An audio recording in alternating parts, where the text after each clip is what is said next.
Perfect. So, hello everyone, and welcome back to the latest instalment in our series of Wednesday webinars. So, we are here today to talk to you all about how you can best support your remote contact centre agents during this period of uncertainty. For many of us, working from home has kind of been second nature for a little while. It might be something that we do a couple of times during the week normally anyway, but for most, if not all, contact centre agents, this is a bit of an uncertain time, not something that they're really used to and a little bit out of their comfort zone. So we're here today not to go into any kind of technical detail. We're going to keep everything very high level. We just want to offer some support and advice into what exactly you can be doing to support your teams to make sure that this time runs as smoothly for them as it possibly can. So just to introduce you to your hosts today, I'm delighted to be joined by Ajmal, who is a CX solutions architect here at Natilik, and Dan Schlenzig, who is the UK&I contact center sales lead at Cisco. So I will hand over to them just to kind of give a more formal introduction to themselves and to kick off the session. Thanks, Laura. Just briefly a little bit about me, and thank you for everyone for joining. It won't be a long and rambling session, although I say that I've had a lot of coffee this morning, so I might go off on a tangent, but I've prepped Laura to stop me if I do that. Just a little bit about me. I've put that little comment there simply because I got sick of hearing about CX rock stars and UX gurus and EX ninjas because, well, it's lost all meaning. Those terms don't mean anything anymore. So for me, just customer experience is a combination of customer service, marketing, and product. Those are the few ways that your customers consume or experience your products, your service, all of those things, the good things that your organizations provide. And I've spent a long time, years and years and years, putting together journeys, but I've been bound by the technology sold. So recently I've been more looking at it from another point of view, where you just go and try and deliver the ultimate experience and then think about what can I get or procure to bring that to life. That's a little bit about me, and I'll just hand you over just for a second to my partner in crime today, Dan, to tell you a little bit about himself, and then we'll crack on. Hi, thank you, Ajmal. It actually literally is what you just said, so we're going to put it on there just for a laugh, but actually a very similar background to yourself. I've been at Cisco for about 8 years in a sales capacity, and yeah, involved very heavily in CX. So yeah, thank you for having me on your webinar today. Thank you. So Dan's going to be there, just to keep me honest. He's the industry expert. He speaks to a vast array of different organizations of different sizes and different areas, and we'll be getting his views on some of the issues facing those organizations in this time where they're having to move all of their contact center agents to being remote workers. Well, actually, first a little bit about Natilik, only in that it's not going to be a long and winding story about how it all started and where we're going. It's more just about we're just doing things slightly differently. We don't come see you with a big box of tech and say, you know, buy one of these, or buy one and get one free. It kind of seems such an old hat way to do something. We like to come along armed with experience and knowledge, and sometimes experience of being your customer or being you, just to be able to put ourselves in your position and see where you are, where you're trying to get to, what kind of things that you're looking at, and the individual pain that each of those organizations are experiencing, and see what we can do to offer, what we can apply to take it forward. And we try and do that with an energy. And with an eye for disruption, because it means that people look at things in a slightly different way. So moving on to the next slide, I mean, just to go into how we would approach something like when all of your agents are suddenly being remote.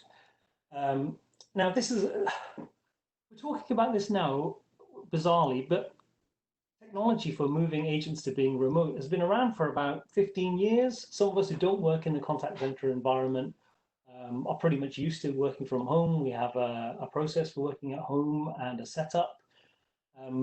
But why haven't people done this before for contact center agents? And it's been a couple of reasons. From the people that I've spoken to, and I've not looked at analyst reports or industry experts or anything like that. It's been more putting myself in their shoes, and also going to keep having problems with these audio.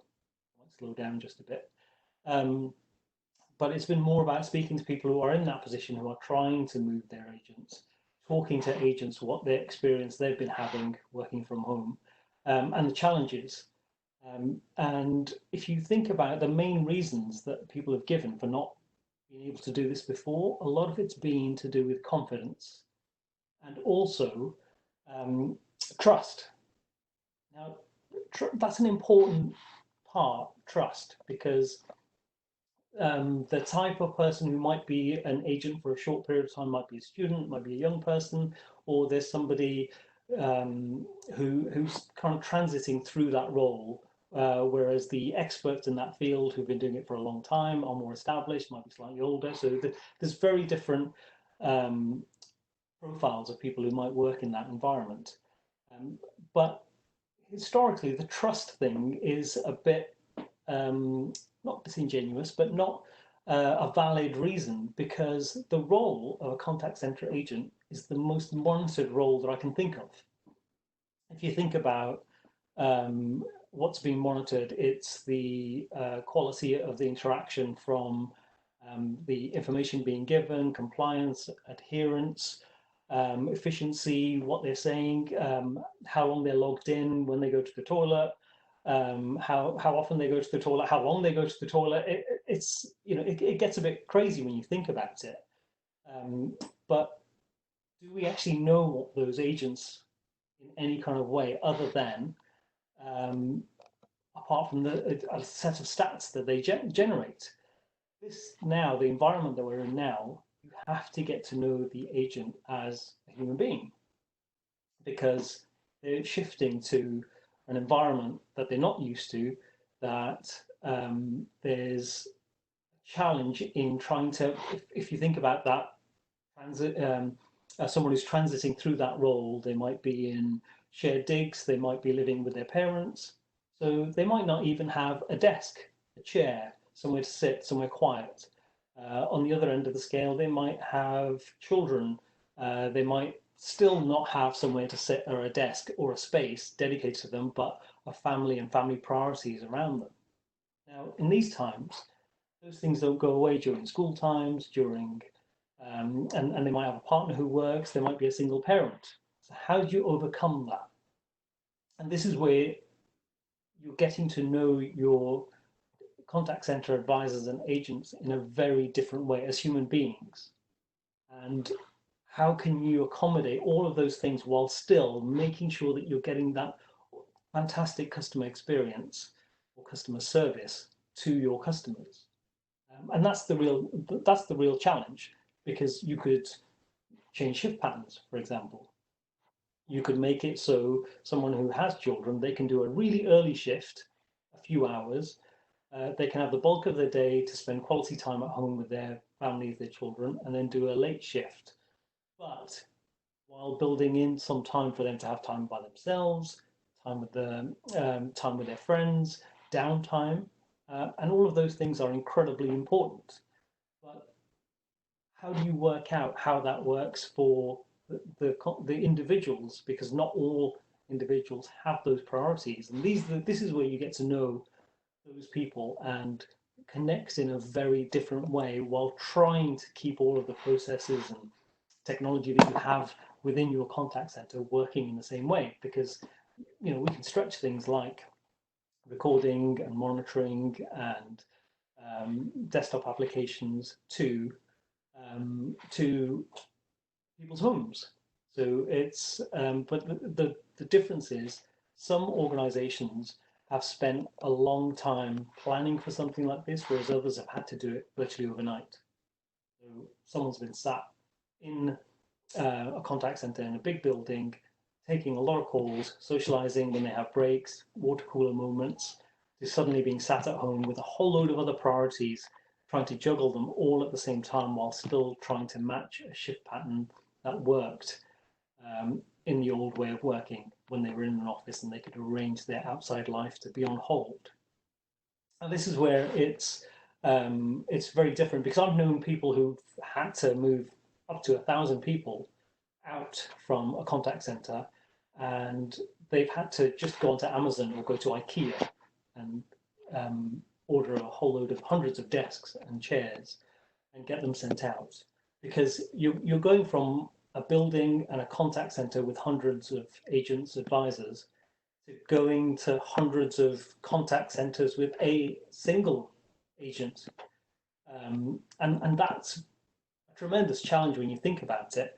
But when you put on top of that the needs of the individual as a person, now, that could be someone who suffers anxiety or worry, or they're almost managing these conditions while they're in the office, because they have that ability to talk to somebody, to switch off for a minute, to take a break, to take a walk at lunch. But when they're in their home environment and they've got a challenging home environment where they've got to manage so many different things, there is that opportunity doesn't exist. And this is where we need to be very cognizant of that and try and stop that from escalating. And we can talk about those impacts, about how you'd be able to monitor those things, how you'd be able to potentially help and connect in a different way that says, actually, don't be sat at your desk. I don't want a conversation with you while you're sat in your workspace. I want to talk to you when you're sat in your kitchen. I want to talk to you while your children are running around you. I want to talk to what's that picture in the background, that kind of thing. So there's, and even things with, when's somebody going to think about taking annual leave if we're in lockdown? That's an interesting question, because it's sometimes you have to encourage somebody to take that break, because most of the time you take annual leave to go and do something outside of work. Now we're in a situation where that at the moment it's not possible. I can't imagine anybody's going to take a day off to go to the garden centre as of today, but you never know. But there's a challenge in setting something up where there's an encouragement to say, well, why not just go and do some fitness, go for a long walk in the country, because you can now drive and do that. But how do you get people to do that kind of thing when they might be in a downward spiral, they might have other responsibilities that means they can't get away? So these are the challenges that we have to think about. But if you first get the basics right in terms of equipment, software, safety, and make sure it's all being used as it is, then you've kind of passed the first hurdle. The ones that people thought, well, actually, I didn't even think of that, but I needed to get them a comfortable chair. Because beyond mental health, anxiety, all the setup that they have at home, there's the physical well-being. Are they going to be causing themselves a physical injury by propping themselves up on a kitchen worktop or sat in bed? It might not be the right mindset, because you need to set that definition between your personal life and your work. It still needs to be two separate things. It can't be that just because you're at home and you're not traveling and you're not suffering the stress of being commuting, does that mean you work longer? No, it doesn't mean that. It still means that you need that downtime and you need the separation. And one of the ways that we can do that certainly is analytics. Because I think, actually going back there's one bit about, I spoke briefly about training. And training is one of the most underrated parts of this remote working for contact center, is talking about training, because everybody seems to think it's to do with call handling, it's to do with using an application, it's using a piece of software. Some of it is how to take advantage of what those things give you. So if you've got lots of collaboration tools, then there's a way to use them to get the best out of them for a particular purpose. And that might be things like when you're trying to connect with somebody. So if you say to your team, well, we're going to have a team call at 11 o'clock, I know I certainly have mine. I'm in the kitchen, I'm making a coffee, and I have my device, whether I take it on my phone or my iPad, propped up, and I'm stood there making a coffee, talking about mostly not work-related things because I'm not in my work environment. And that's incredibly important because that's where I'm sat in a different environment, like the water cooler moment, or you're making a cup of tea in the office. You're out of that environment, so you're not looking at something that's giving you, adding to your stress because you know that's a thing that I have to do, or that's a thing that I need to think about, or just something that's going to cloud your mind rather than just having a clean break, go to the kitchen and talk to somebody on a device that you wouldn't normally associate with work. It's more of a, you might be scanning through social media or having a FaceTime session with a parent or something definitely not work related. And that's where that personal priority thing comes in, and promoting those breaks that are a complete break. And that's where you might get distracted by something in the background, like a picture on the wall, or a child running into view or screaming in the background, and you might think, well, actually, why not just introduce them? Why not bring them in? Because this is the thing that I find quite surprising. Because so Dan, I've known Dan for a few years, and just yesterday I found out he's got 2 children, because we were talking about homeschooling, and and we probably know a lot about each other in terms of where we work, what we do. But then suddenly he's sat in his kitchen and I'm sat in my kitchen, and there's children running around. Think, oh, you've got children. Oh, you've got children. And then suddenly you're talking about something completely different. And that's the bit to get your head around as an organization, as a supervisor in a contact center, as a manager. And one of the really important things that I've learned is to show your human side as a leader. And that's not a team leader, that's not leader of a contact center, it's the leader of an organization. So you can be vulnerable, you can be on a video call to your organization and see that there are children running around in the background, bring them on, introduce them, speak to the children of your employees, of your direct reports. And it's okay to say, I'm finding it difficult. When we first went into lockdown, I found it difficult. My wife works full time. I've got 2 small children. My wife actually got the virus and she was sick for quite a long time. And sometimes I did feel like I was losing my mind, and my colleagues were brilliant at keeping me sane, because they would just phone me and say, go and get a drink and sit down and let's have a chat. And it would be in the kitchen. The one time I was sat in the garden. And it was a way to completely decompress and to be able to tell somebody that I'm stressed about this thing, about work, and they would be able to just take that off me. So it's a really important thing to bear in mind, that there's a human element to it.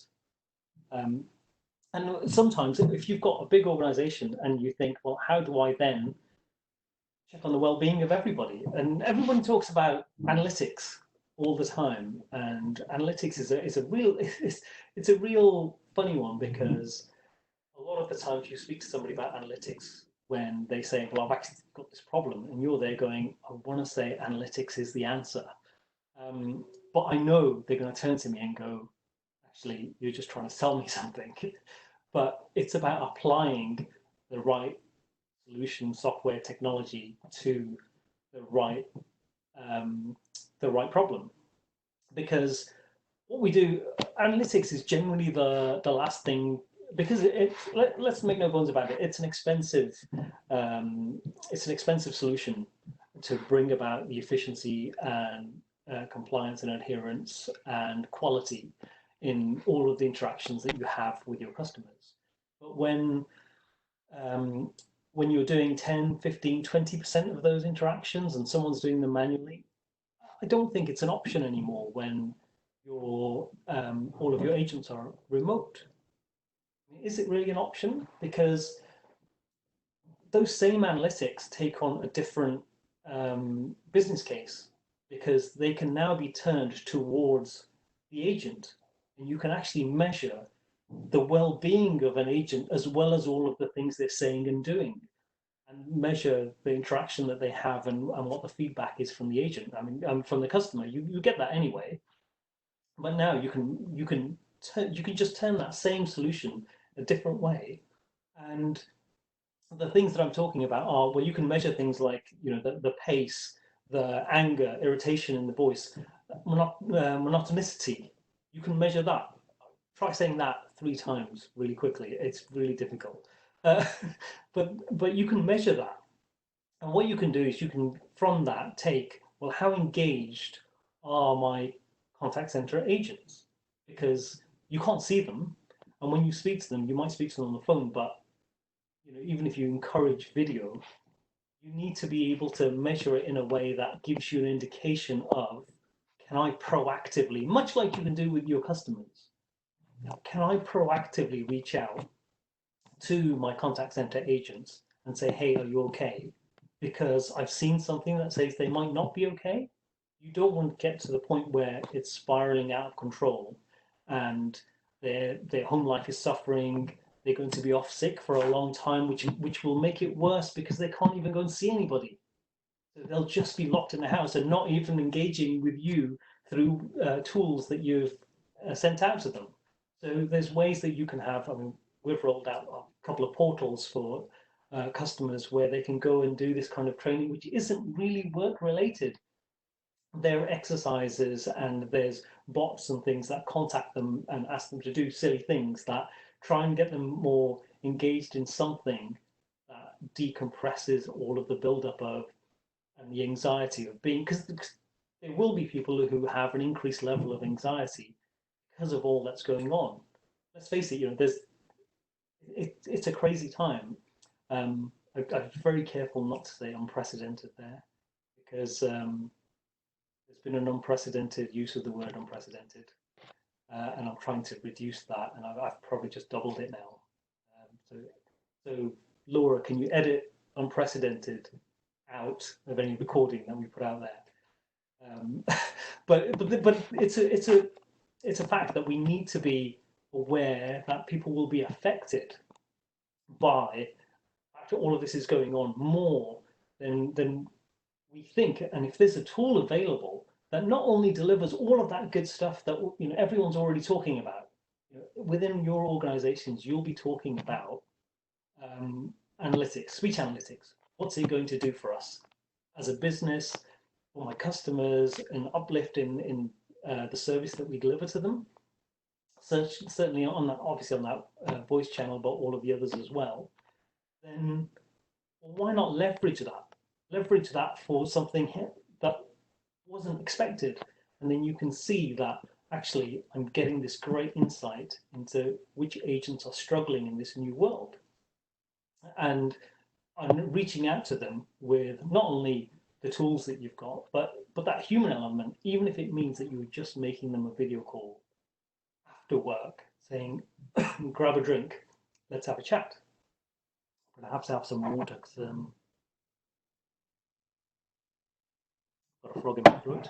And the great thing about it is you can automate it for 100% of the calls, 100%, and it won't need that person sat there going through every single call that's being made. Or, you know, even if you went through manually 10, 15, 20%, highly inefficient, is a skewed version of what the real interactions are, because your key markers aren't for agent well-being, they're for customer contact, efficiency, adherence, compliance, all of those things. So this is a completely different way of looking at it and saying, well, actually, I can free up those people who are doing that to do something that they're skilled to do, rather than going through a process that I can have a system that does for me for 100% of all the interaction. I mean, I think it's a powerful message, and it's technology that's evolving all the time, and it's a layer that sits on top of everything else that you've already got. And I think it's something that everyone should think about, certainly now in this way, especially if they're already thinking, well, actually, I really want that in my contact center, and I really want that to improve what I've got, but I can't quite justify it at the moment. Well, actually, that case just got made for you because everybody's now at home. I can't speak to everybody. I can't see everybody. And if you've got a large contact center and you're trying to have that real personal connection with everybody, it's a bit stunted and a bit, I don't know, it just doesn't feel quite organic and natural if you're going around and speaking to everybody for 5-10 minutes once a week. So I think, and that feeds nicely into how do you maintain that culture? Because if you're thinking about, you know, you're changing the way that you interact and keep in touch and get people engaged, because we've all seen the Zoom stuff, where you go on the not the Zoom that do call recording, the Zoom that's like the party app that you can log into and you can socialize with people. Well, all of the collaboration tools that you'll have within your content, whatever they are, whoever they're provided by, you'll be able to arrange those and insist that you're interacting with somebody. They're sat on the sofa, they're in the kitchen, they're with their partner, they're with their children. They're in a different environment, and make it so you can have that night out kind of thing. Well, when should we do it? Should we do it when your children are still awake? Should we wait until they're asleep?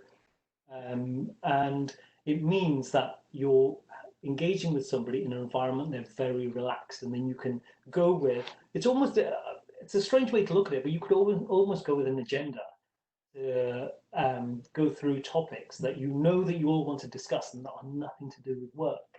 And this is where those same collaboration tools, they can be across lots of different devices, and they can, that means it allows you to move around. If it's the summer, you could be sat in the garden.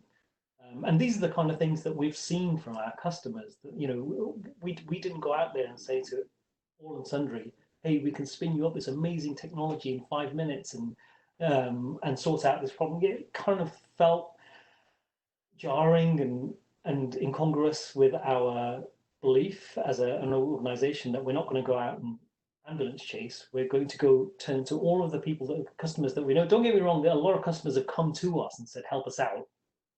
That's fine. But we've turned to our existing customers and said, what do you need? And I think, Dan, you've probably seen a lot of this where your existing customers have come to you during this time and said, we need help. What kind of things are they coming to you about? Varies. It sort of depends on the kind of solutions they have already. We've had a lot of customers who are already Cisco contact center customers with a lot of, let's say, premise solutions, who suddenly need to enable all those people from home. And that has lots of challenges, right? If you want to have full access to the corporate systems, you want to have a phone, all those kind of things, then you need to think about VPN and SIP trunks and all those kind of things. And people hadn't really thought of suddenly having all their people being at home. People have got DR strategies which are maybe another building somewhere with desks everywhere that they pay for and maintain, but they never actually thought, oh Christ, I can't actually have anyone in that DR building. They're all going to be at home, and they just haven't factored that in. So yeah, we've had to provide a lot of VPN services, expressways, concentrators, just to get people going. And then we get the other side, which is customers who have a lot of rural contact center agents where they can't even give them a good internet connection at home. So that's a whole different challenge. There we can't provide VPN access really because it's not going to help them. But then it's providing over the top to a mobile phone or to their home landline, which is a very different solution to what they've currently got. So yeah, we've had to do lots of different things, enabling from we came up with a fast start program, like a 5-day contact center cloud service setup, which essentially allows the customer to spin up to 1,000 agents at home using just their mobile phone and the landline, just to give you those calls coming through. But it's separate to their core contact center system, but it got them going. It was like, we need this yesterday. What can you do for us? So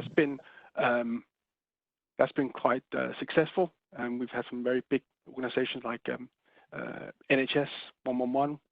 They required a service that enables us to put 1,000 people working from home in 4 days. We enable that. So yeah, it's been very busy.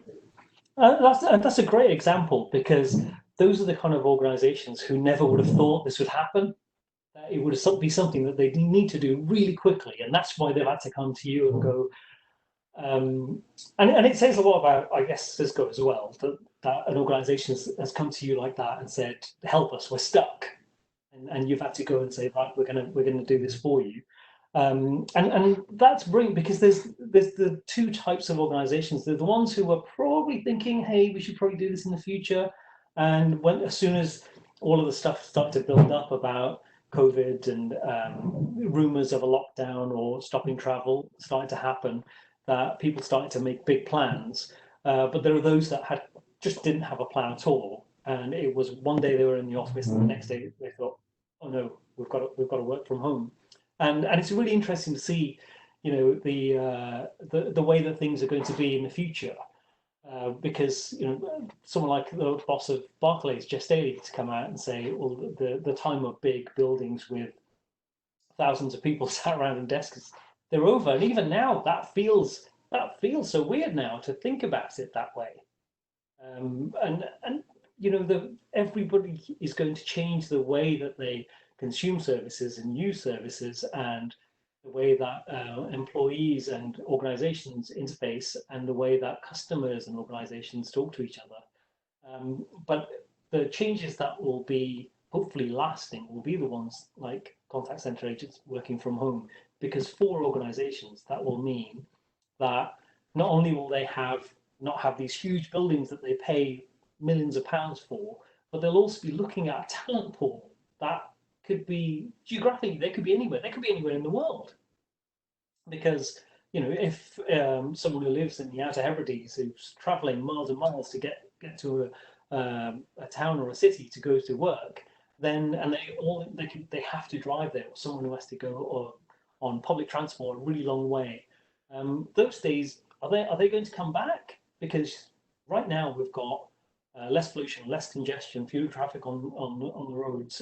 People's mental health is improving because they're not having the stress of the commute. But I mean, there's other areas that have kind of taken over the stress levels, because children are at school. You're not able to just go into the shop. You're not able to go and visit a vulnerable relative. So there's different challenges. But when those we've evolved to a point where those aren't challenges anymore, because we're able to move around freely, how will people feel about going back to the office, about catching the train? What about me catching the underground, 2 hours to get to the office to have an internal meeting, when I can just log on, just walk downstairs, log on and sit and have a face-to-face call?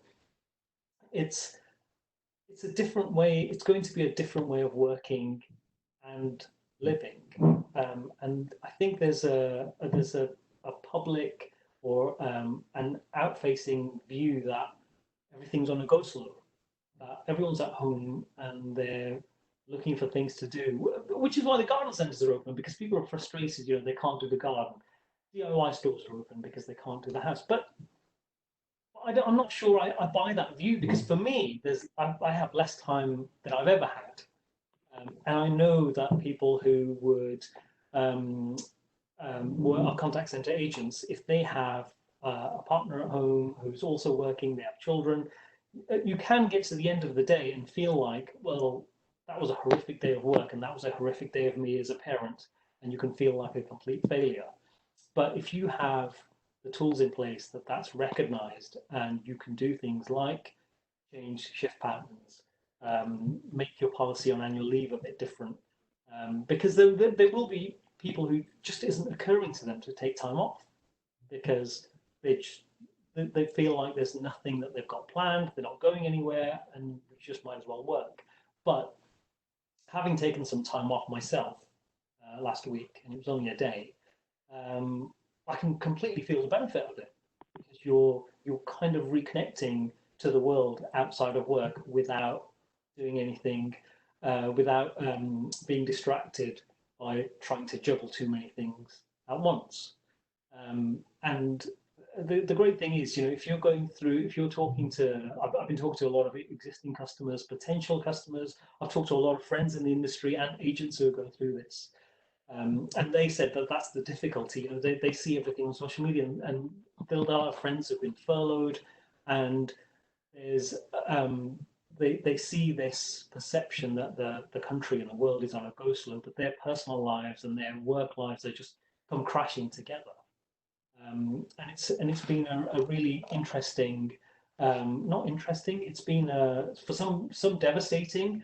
But I think if you look at the future and how we're going to be working in the future, it's going to be completely and utterly different, hopefully forever, because roles that were traditionally just office-based, because we're only really talking about office, for contact center in particular, were always going to be office-based because of the reasons that I said about the confidence and trust, and but this accelerated evolution, it had to happen.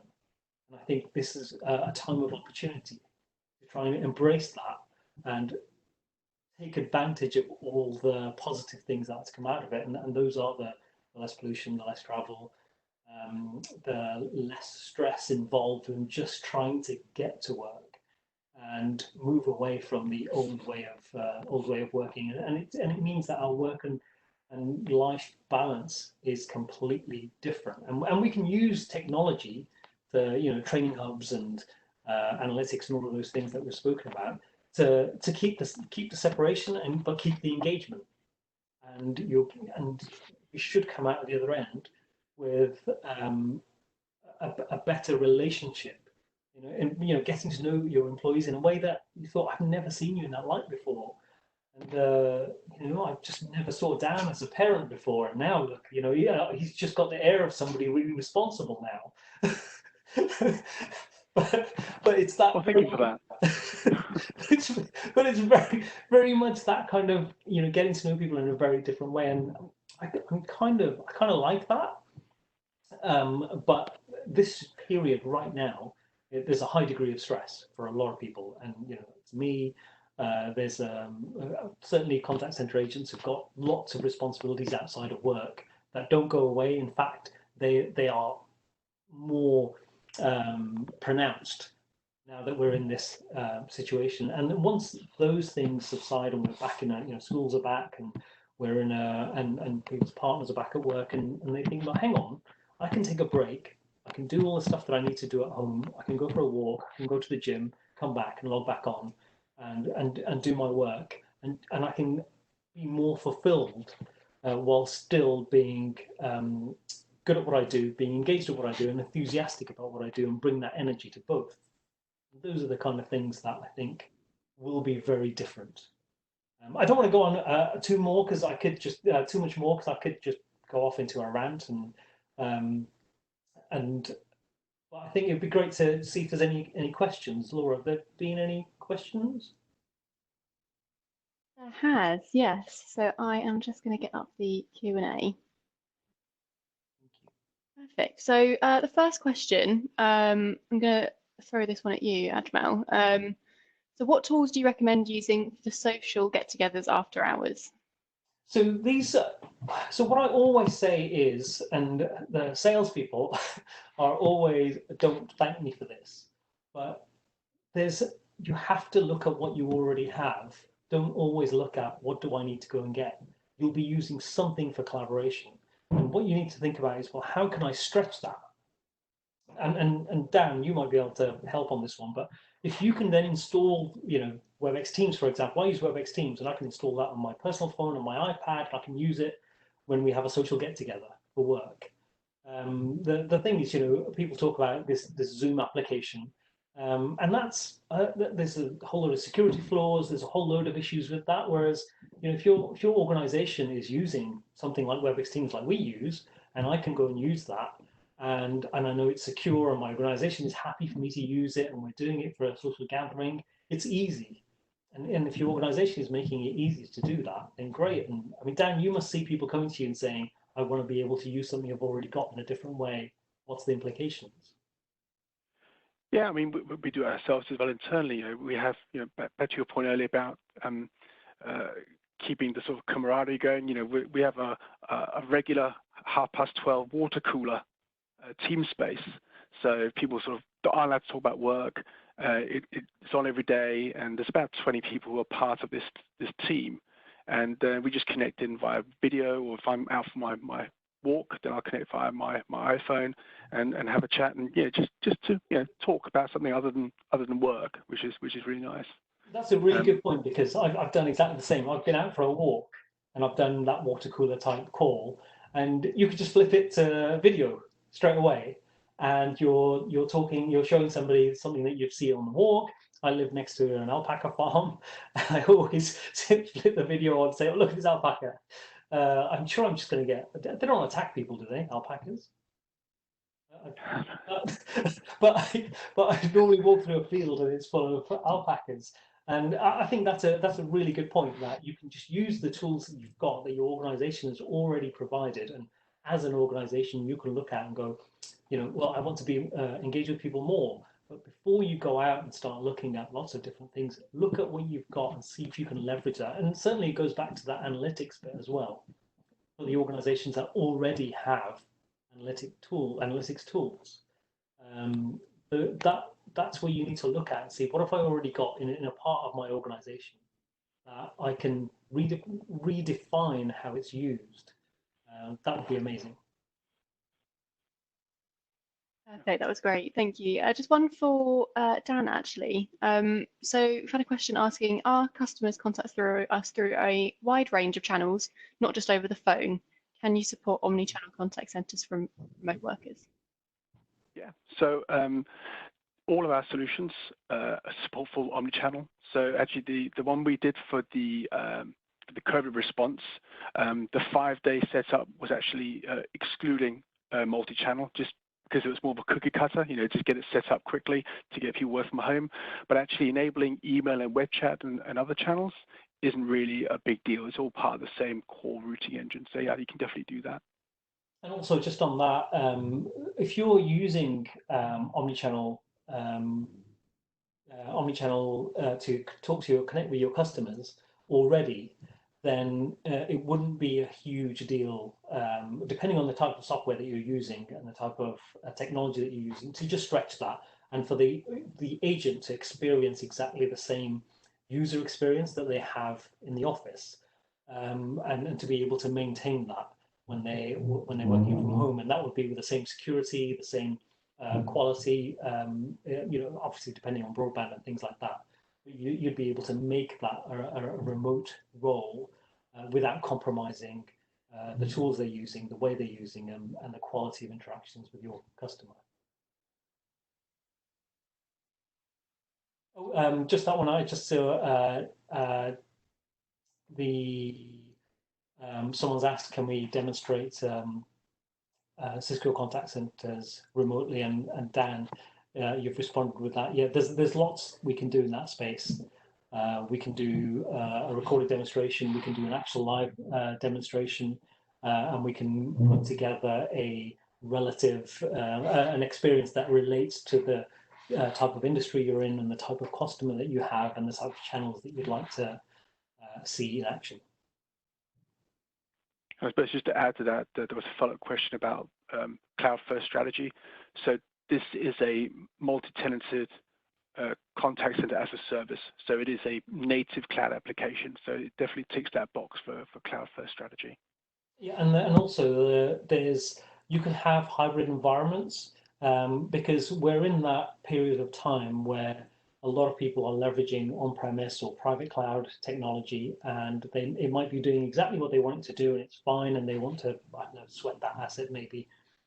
But you can have hybrid environments where you can have something in Cisco Cloud, AWS, Azure, or Google Cloud, and the two can talk together and work in a seamless way. And that would mean that any new services that you layer on top will work seamlessly together, but as the technology that you've got on premise comes to end of contract or end of life, and you need to get rid of that, then you would just be shifting that to the cloud, and it'd be a new way of working together. Perfect, fantastic. There's just one more that I think is probably quite relevant that we should just cover off before we finish up. Someone has asked, how do you ensure security when you can't control everything when people are working from home?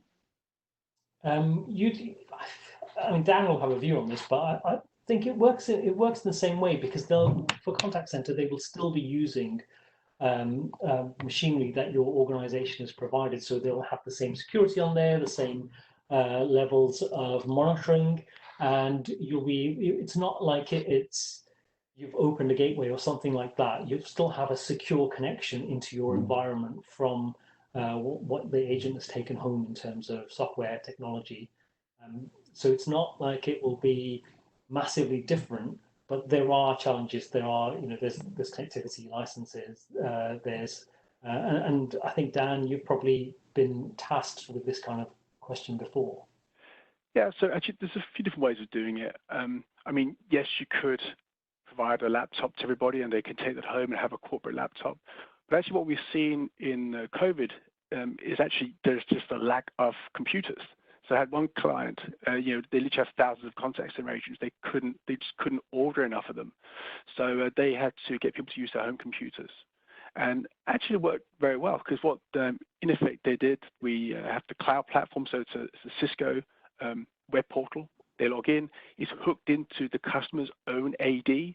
So we can use their own Active Directory to authenticate those users. And then if you want to do things like multi-factor authentication, that can be done as well. So you can make it very, very secure just accessing the systems.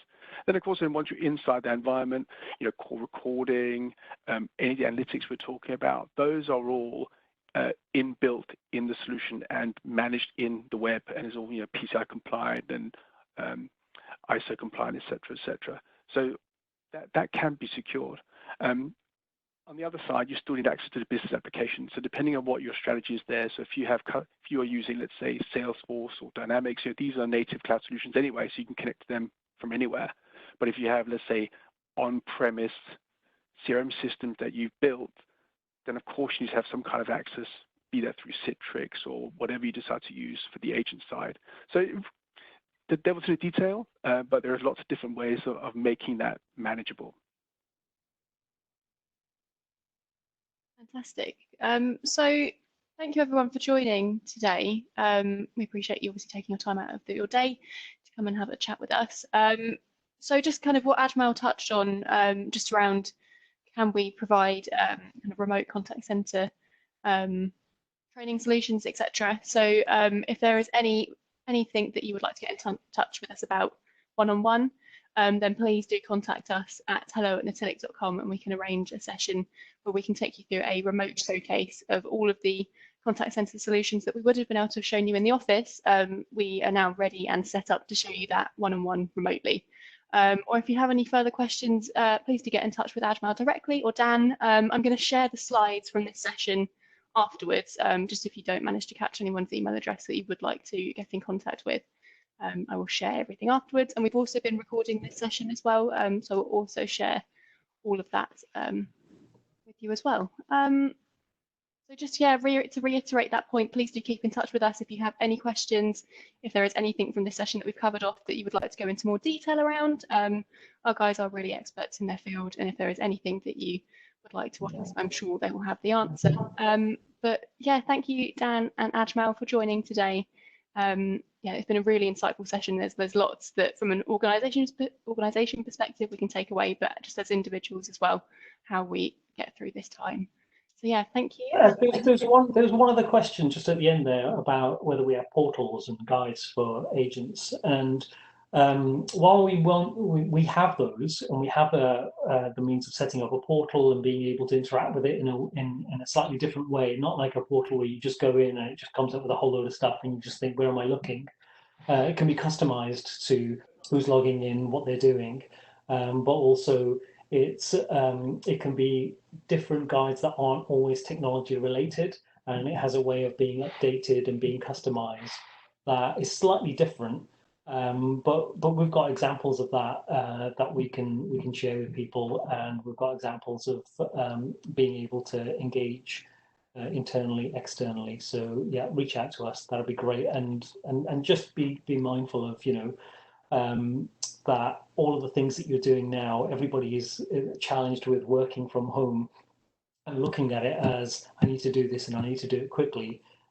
Just remember that it's people that you're dealing with. They're all different. They all have different challenges, and everything that you're doing, think about it as, how can I leverage this for the future? So don't just do it as a, just while, you know, we're in this lockdown with COVID. Can I leverage something to work and live in a different way that's going to be beneficial to me as an organization, to my customers, and to everybody who works for my organization and their families? And that's a really important point to take away. And I know we're a technology company, and I've not really said, come on, buy loads of stuff from us. So just on that point, come on, buy lots of stuff from it. No, I mean, it's the thing to take away is that you know, the world is changing, and it's changing really quickly. And in terms of technology and contact center agents specifically, it needed to happen. It needed to happen in this accelerated way. And anything that comes out of it, think of it, well, how can I use this as a long-term thing to bring benefits to everything and everyone that I deal with? And that's my takeaway from it. And thank you to everybody for joining.